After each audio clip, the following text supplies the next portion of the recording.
Hello, welcome to another episode of CripChat, your podcast on everything disability.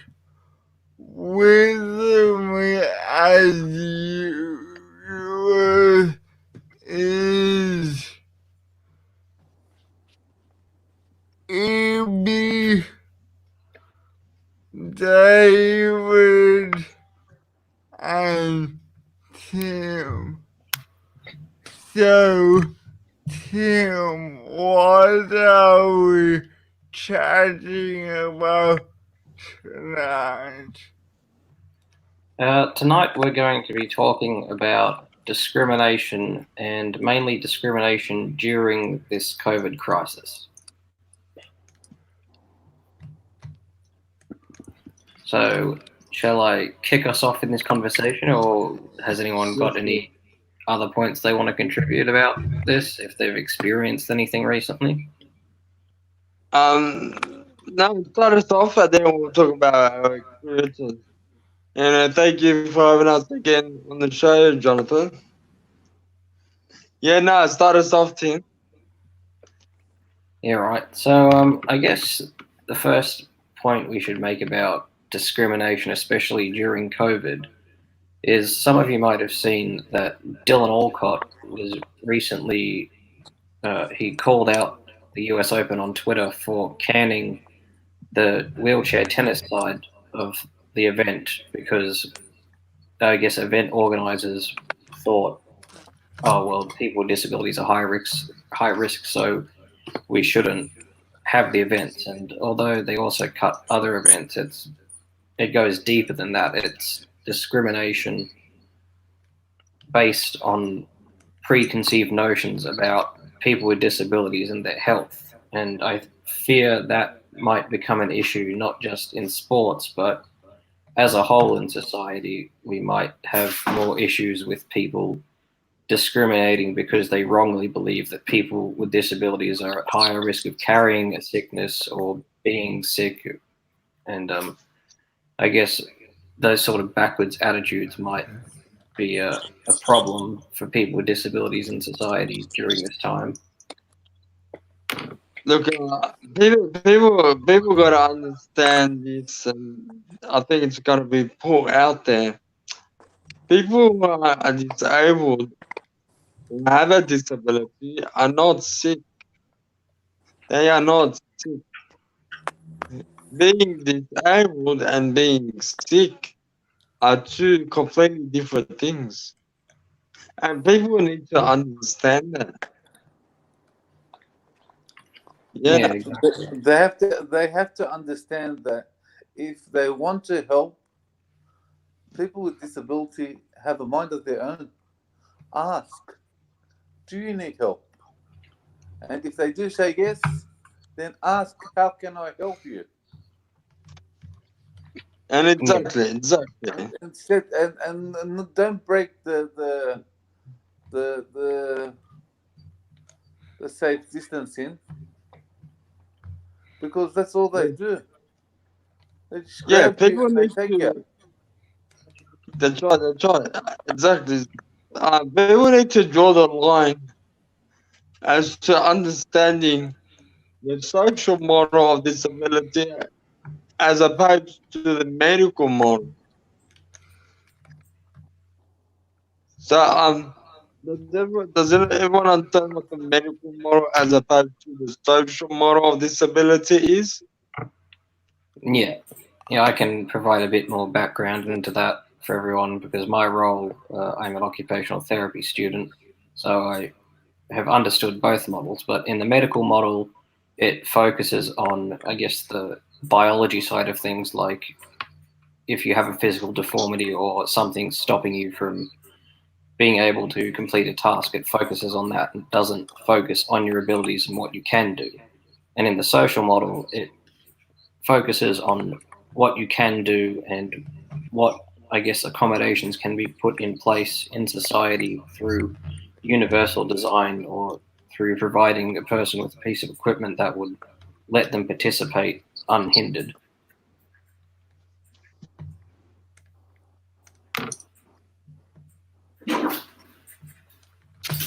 I do say thank you, Sorry about that. Jessica, It's all for good. Welcome back. I guess now we're slowly shifting away from the medical model and slowly getting to the social model. However, we are getting there. So we're still stuck. People are still stuck on the medical model of disability. So how do we address that? Yeah, well, we really address that through education. I mean, my first introduction to the social model of disability in a formal way was at university. So it's good to see that the education is beginning with, I guess, the health professionals who work with us disabled people, and now they are using that model themselves. But it also needs to extend beyond that. And education, I always believe, is at the key for everything for fixing society, and in particular, the negative attitudes that people face, not just people with disabilities, but all people. It stems from education.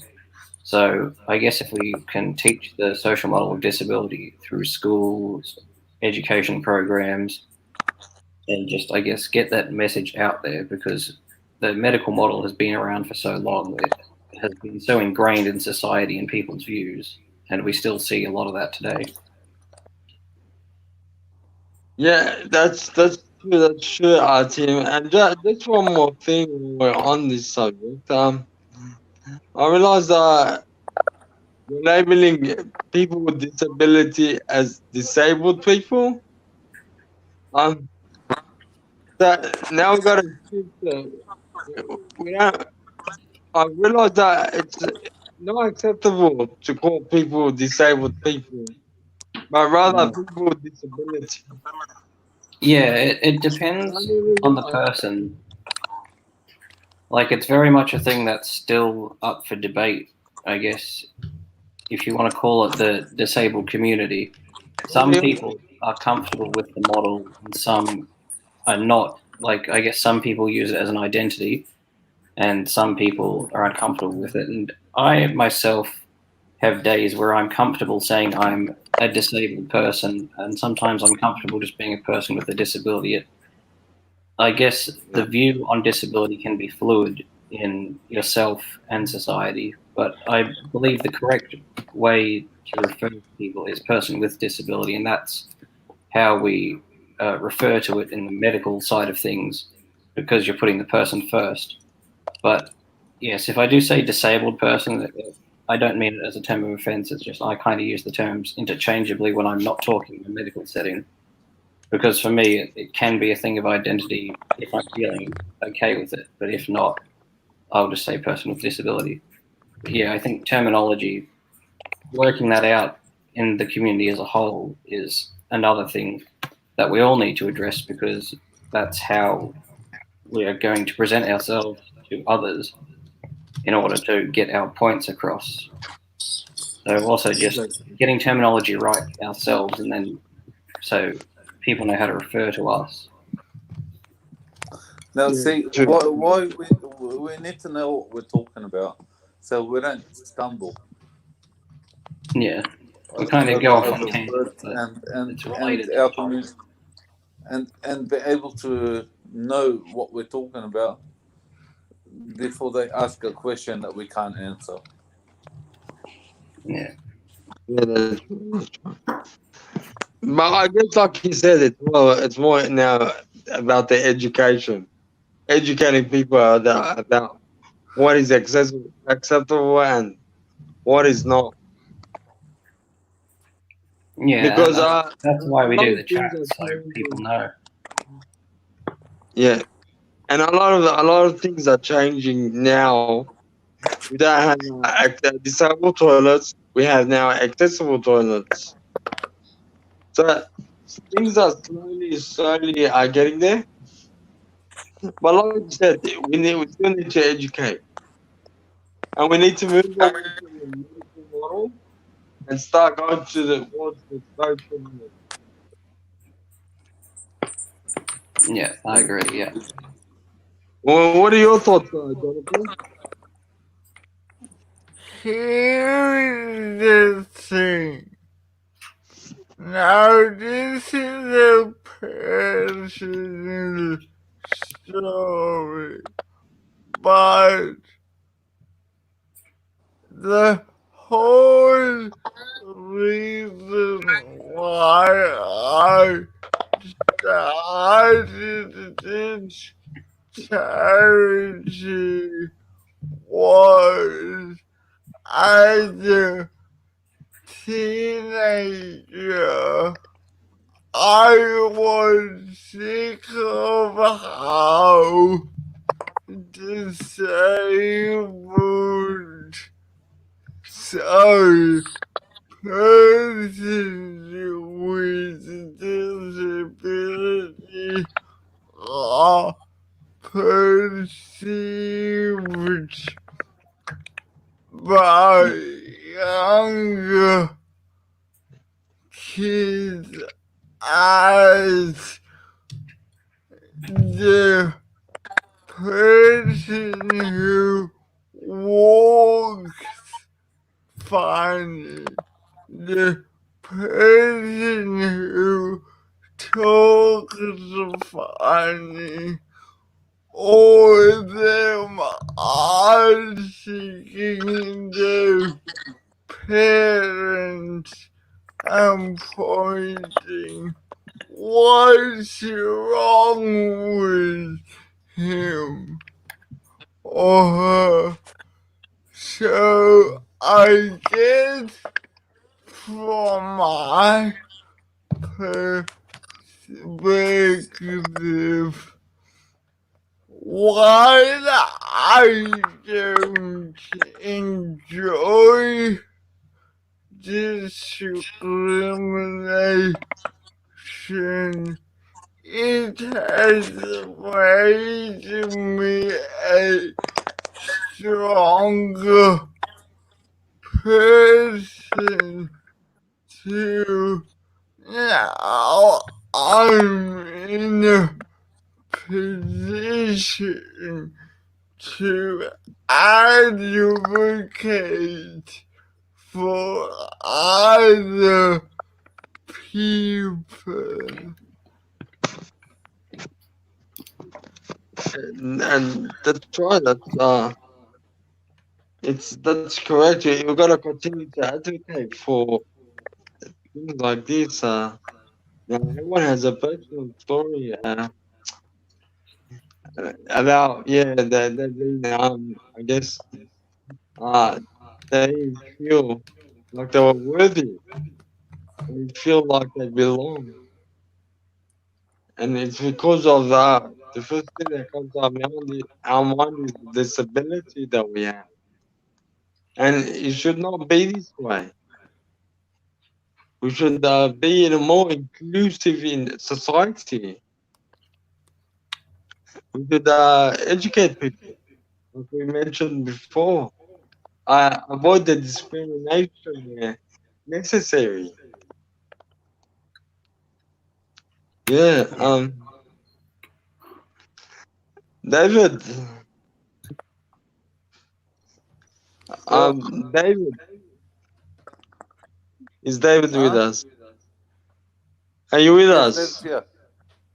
Yes. Yeah, you've had some stories where people were discriminative against you. Is that right? Yeah. Yeah. Yeah. Some people think I'm faking it.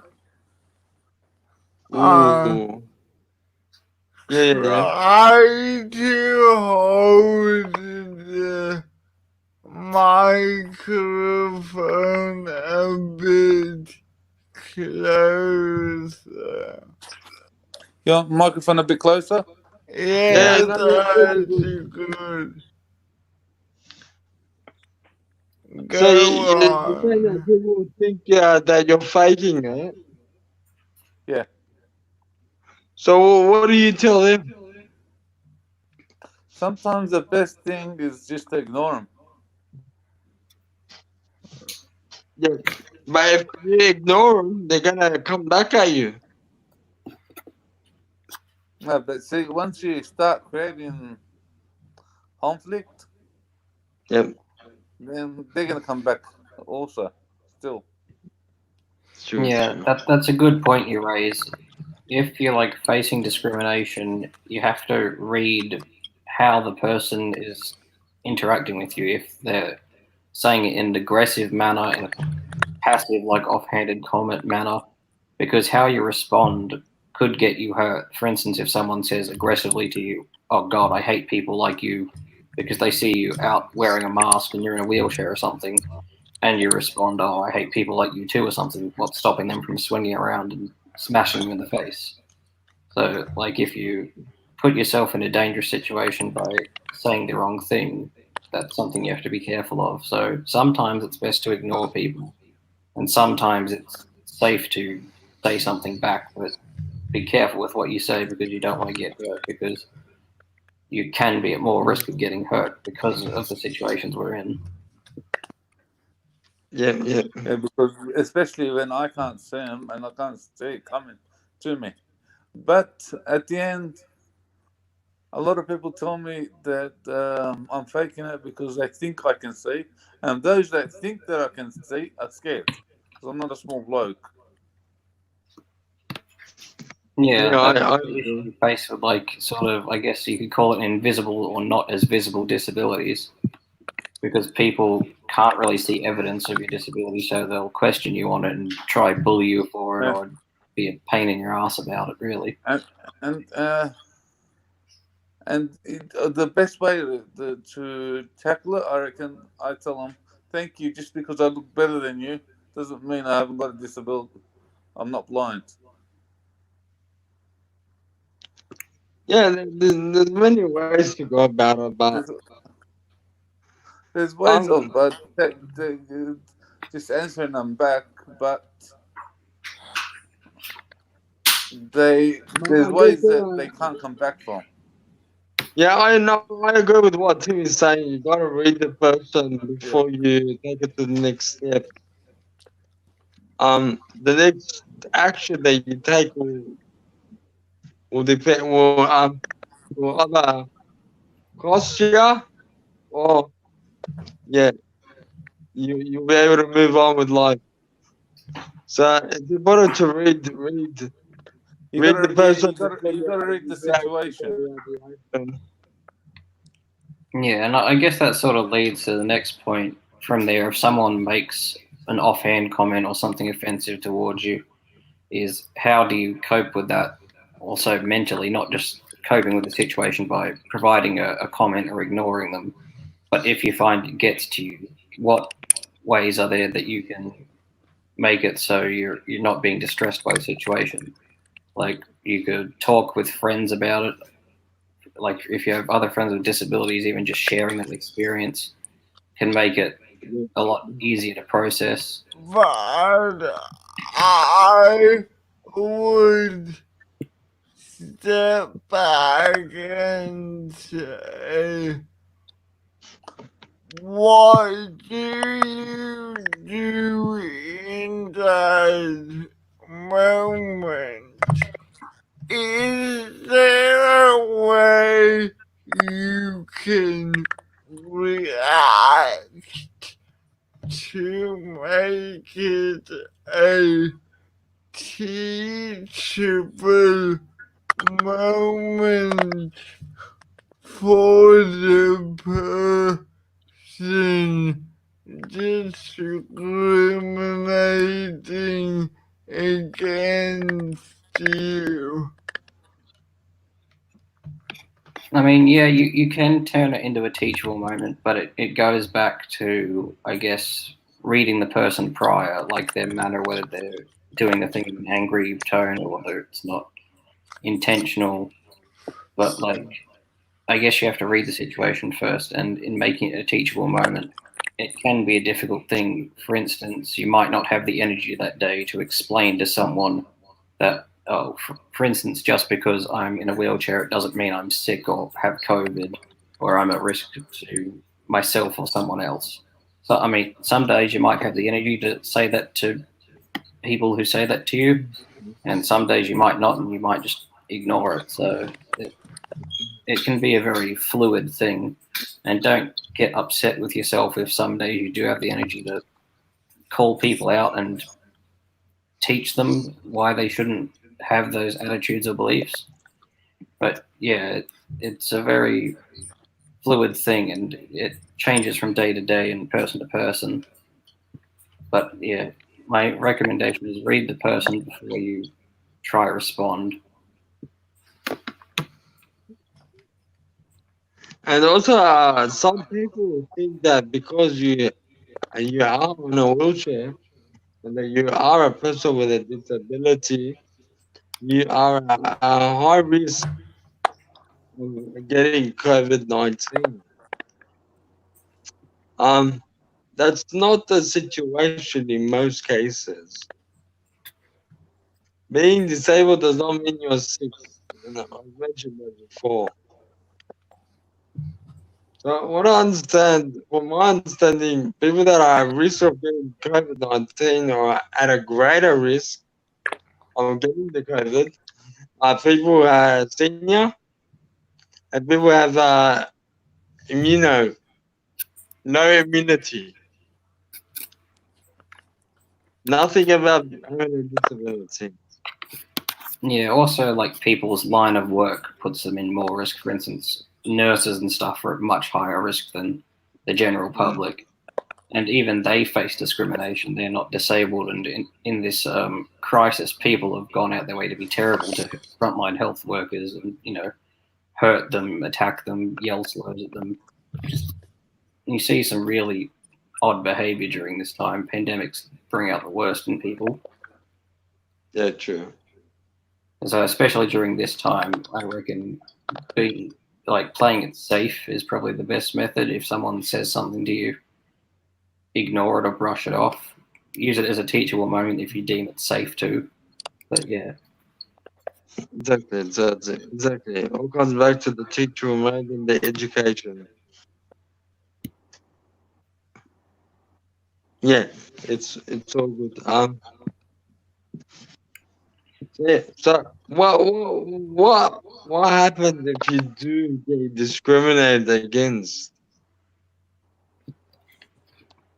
well, if you do feel discrimination, my suggestions are, depending how long the discrimination is going for, like the event, for instance. I don't really think this would happen, but this is a very out there scenario. Say a shop owner won't let you into their store because they think you're high risk or something. That's when you could, I guess, get your phone out and record the situation, and then you could potentially report that person or their business for being discriminatory. When it's Yeah. people individually being discriminatory, that's when it gets a bit difficult. That's where you can choose to either ignore it or use it as a teachable moment. I've had a situation where I was walking into a news agency and I was using a mobile phone as a GPS. Yep. The guy told me off. He goes, "You don't video camera us." Mm. Thinks I was video cameraing him. Yeah. So what happened after that, David? I walked out. Yeah. So yeah. So you ignored the I did go situation. back, but when he wasn't there, Okay. Yeah. I mainly didn't go there anymore. Yeah. And yeah, I guess You it's thought, depending on the situation. That's when you take the necessary action. yeah. Yeah, it's good to know that we don't live in a perfect world. Ideally, are discriminated against on a daily basis. And so you just gotta move on with your life and just continue to educate. Just continue to be positive. You shouldn't let anyone bring you down. Yeah, and I know. if there's always an alternative.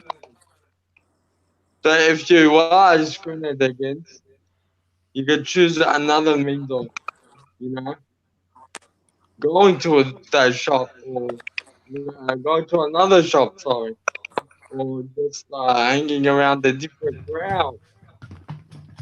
So it's good to be Yeah. positive. And another thing you could do if you are discriminated against is you can actually go to the Human Rights Commission. Like if you can confirm you were discriminated against on the basis of your disability, you can make a complaint and then they'll investigate it and hopefully brings about change that way. Yeah. I can share a story from my personal life.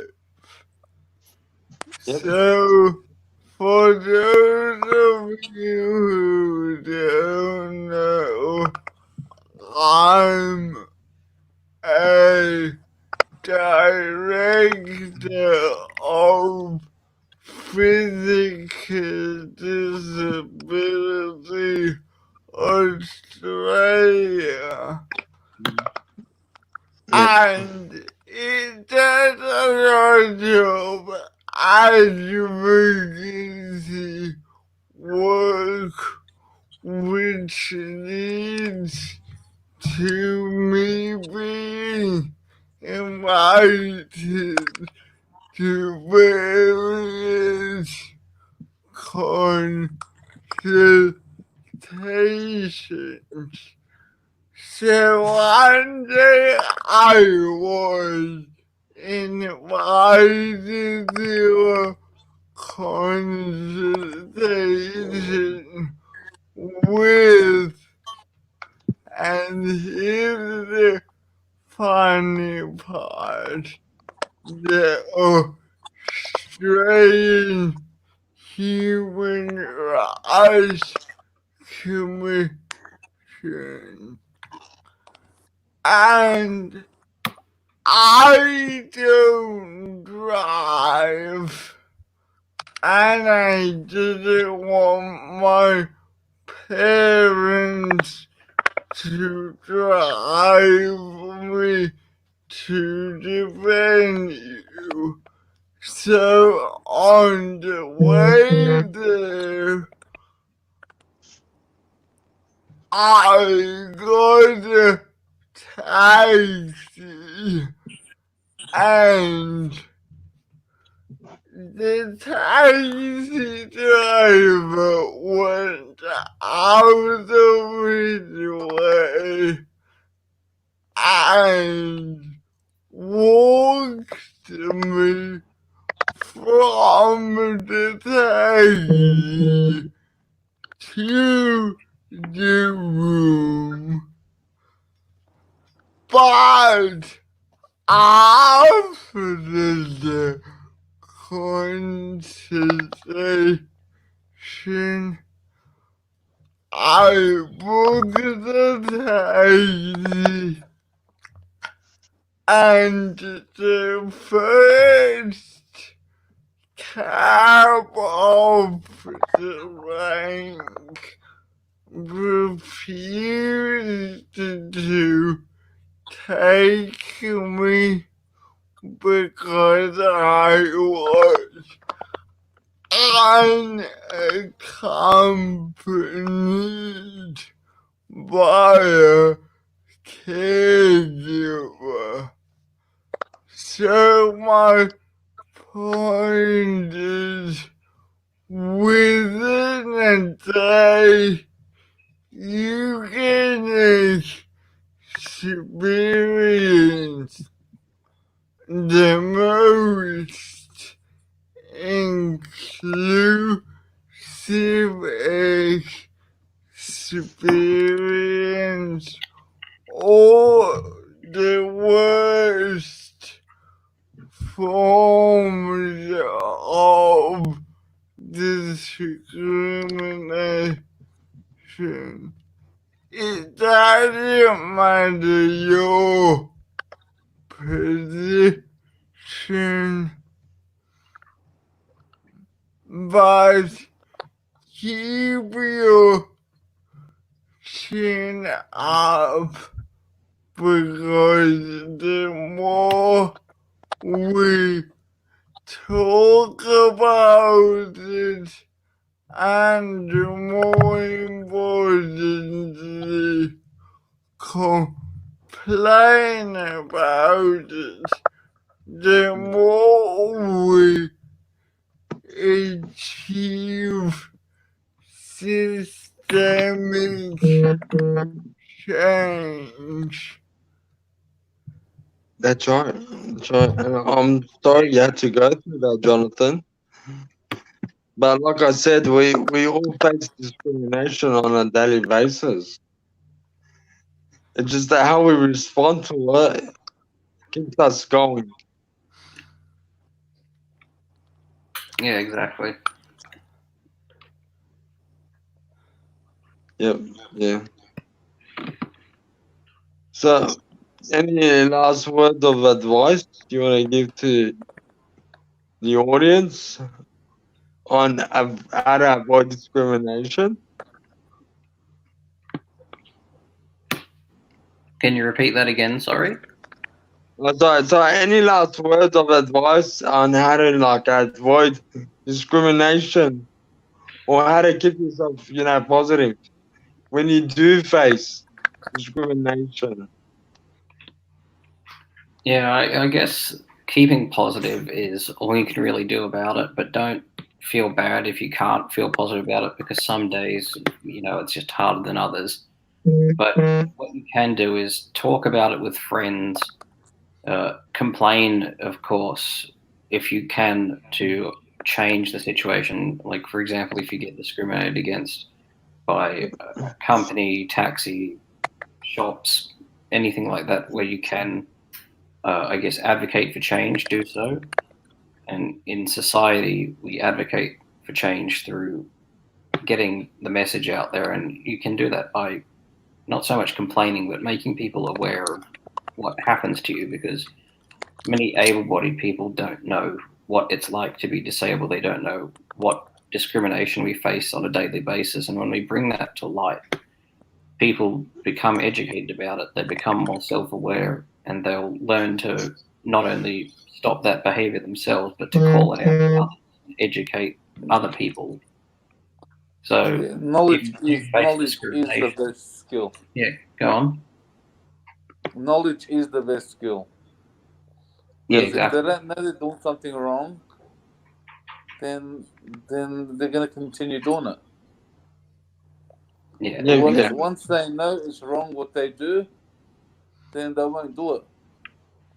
But if any normal human being has got a conscience, and their conscience yeah, won't let them do what they do that. Yeah. So I guess the final point is, if it's safe to do so, use awkward moments or moments of discrimination as teachable moments to help people understand what they're doing wrong and to not do it again. yeah, If anyone gives me sort of word, all I go. Sometimes I just tell them God bless you, and then they don't talk no more yeah, because I'm not I'm fighting them with good words. Yeah, yeah. exactly. But in saying that, you gotta always keep a positive mindset and always have that someone you could talk to. You can, I guess, discuss things with them. Don't always keep it inside, bottled inside. No, that's the worst thing you can do. That is You'll the get worst thing you depressed, can do. and you'll have no one to talk to, It's and no good. It's no good for your health and for your it won't be mentality. good for your health either. Yeah, that's right. That's right. So yeah, always keep a positive mindset.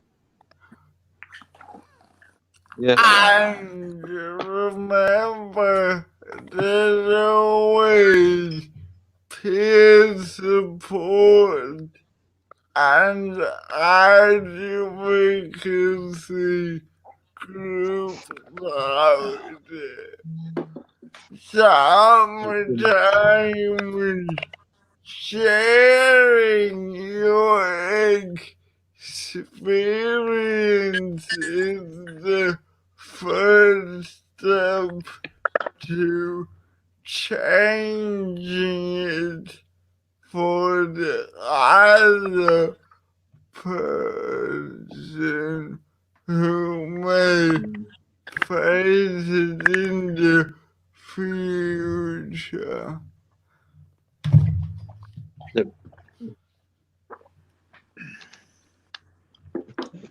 All good.